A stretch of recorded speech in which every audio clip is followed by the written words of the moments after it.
Hello everyone, welcome back to Kirklees Guitar School.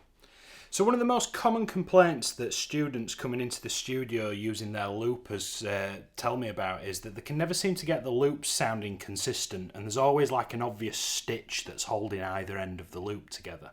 So I've got two tips in this video that I want to show you to help you out. If you head to the first link in the description, that'll take you to my website, and all of the diagrams that I show you on screen you can download in a PDF completely for free. There's loads of other free lessons and stuff you can check out there as well. I'd urge you to do so. Right, so let's take this for example. 4 strokes of E minor and 4 strokes of G. Do your loops sound like this?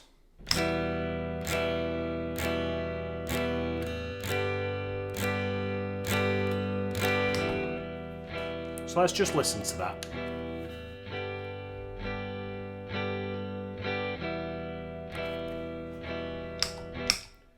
Let me just clear this. So you definitely heard there was a definite stitch between those, wasn't there? Now, there's two things happening on either end of the loop that we can implement that'll save you time. Now, we're using these chords today. I'm using Zombie by the Cranberries as a bass for this, but you can use whatever you like for this, and it'll definitely help you get this across. Now, the pulse is the musical, or I describe it as the heartbeat of music, is the rhythm and the sense of timing that carries everything. Now, what I'm going to do, I'm not going to actually play the guitar to start with. You can tap along with your knee at home with me. But I like to use a set of drumsticks to explain this to students, and no, it's not to hit them with. Okay? Now, I like to use drumsticks because it takes the guitar out of the equation and you can focus solely on the timing, right? So the pulse of a piece of music, you would just, whatever it is, you would just tap. And that would be 1, 2, 3, 4. 1, 2, 3, 4. Now my first tip, count yourself in while you're playing your looper. It astounds me the amount of people that just press the loop pedal and just go for it. If you don't know what the pulse is and what the time is, how do you know what speed to play it at? So I always make myself, I take a breath and I'll go 1, 2, 3, 4, 1. Now what I'd like you to do is I'd like you to pause the video and I'd like you to try. Count yourself in, and I'd like you to count yourself in and just tap the top of your thigh on beat 1. 1, 2, 3, 4, 1. Now this is really important because you've given yourself some time to get to that point, but that initial click should be you stamping on the loop pedal. And it takes a bit of practice to be able to count yourself in and go 1, 2, 3, 4, 1. Now what that does is you're counting yourself in, you've established the time, and you are starting the loop super duper clean. Now hesitation's a big problem, which we're gonna discuss later on, but this is a muscle, and the more you exercise it, the easier it'll become. So I want you to start every loop, whether it's the exercises that I'm going to show you today, or whether it's in the other things that you're practicing, always give yourself either 1 or 2 bars to count yourself in. And everything I show you today, I'm gonna do that, and I'd like you to mirror that at home. Right? So that's how you start the loop.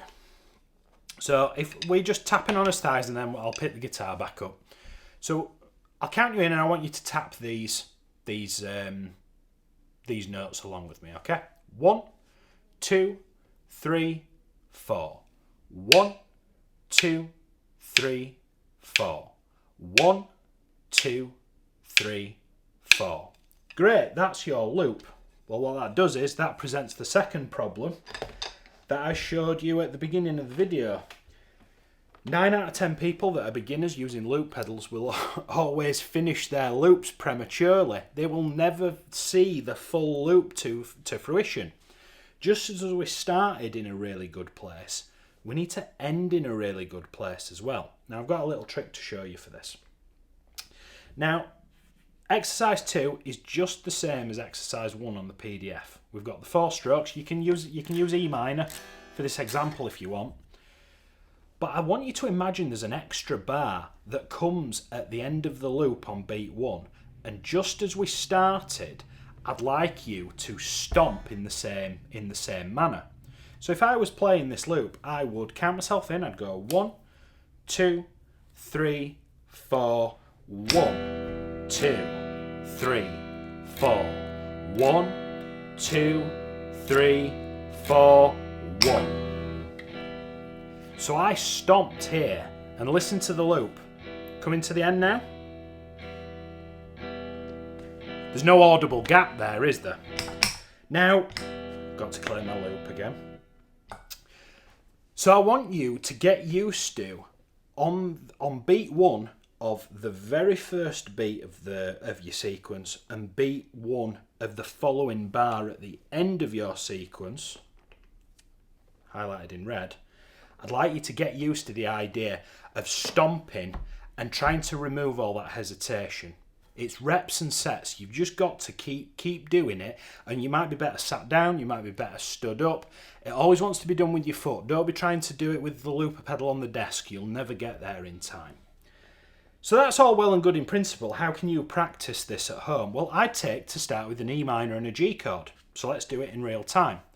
I'm going to strum 4 beats to the bar, and then I'm going to work through this with you. So 4 count, strumming on E minor, and then after I've played this G chord, I'm going to imagine there's another cheeky little E minor at the very end of this sequence where I'm going to do another strum to finish the loop off. Let's have a go. 1, 2, 3, 4. 1, 2, 3, 4. 1, 2, 3, 4, 1. Let's have a listen.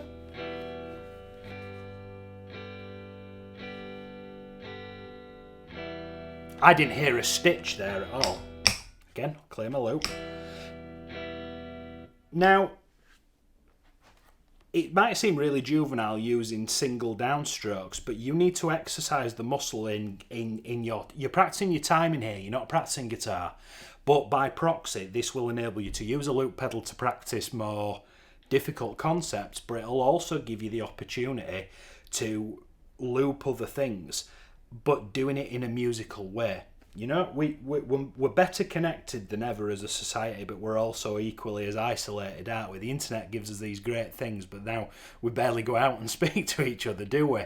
And I learned all this playing with other musicians sort of, 20 years ago. A lot of players don't have that opportunity now, so this is a great way for you to do it at home. Now, final exercise I want to give you. We're going to use Zombie by the Cranberries as the sort of to sew all this together. I'd like you to practice this where you've got 4 strokes of E minor, 4 of C, 4 of G, 4 of D. Just with downstrokes to begin with. Let me show you. Again, I'm going to count myself in, and then I'm going to imagine there's an extra E minor at the end of the sequence to bring it all together. 1, 2, 3, 4. 1, 2, 3, 4. 1, 2, 3, 4. 1, 2, 3, 4. 1, 2, 3, 4, and 1. Right, let's check my homework. So that's C and G. Now listen for the stitch after the D chord.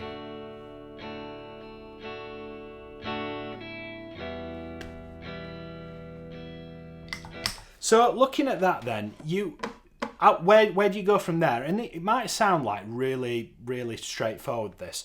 I want you to take what we've learned in this lesson and apply it to other things, whether it's my lessons here online or whether it's other things that you've got in your folders, and see if you can create that bedrock that everything else sits upon. Counting yourself in and then starting on beat 1 of an imaginary bar at the end makes the whole thing cyclical. It makes it all join up in the middle. Now, the uncomfortable truth is you've just got to play it a lot. Okay, you've just got to keep doing it, but don't overcomplicate what's happening with the guitar. We're practicing how to use the looper. We're not practicing how to, we're not practicing guitar yet. We're practicing our timing, which is a different skill set. Getting rid of the hesitation, practicing in time. Okay? So if you want to get more out of your loop pedal and you like the way that I teach, I'd urge you to check out this video. This tells you about a short, low-cost course that I run on looper pedals, and I take you right from exactly what it is, right through to sort of building a band in a box type idea. Check that out if that's interesting to you. If you like the way that I teach and you'd like to see some more guitar lessons, I teach 2 lessons a week here on YouTube, and you can subscribe up here. And all being well, I'll see you next week for another guitar lesson. Have you got any other problems with the looper you're struggling with? Let me know in the comments down below. Thank you.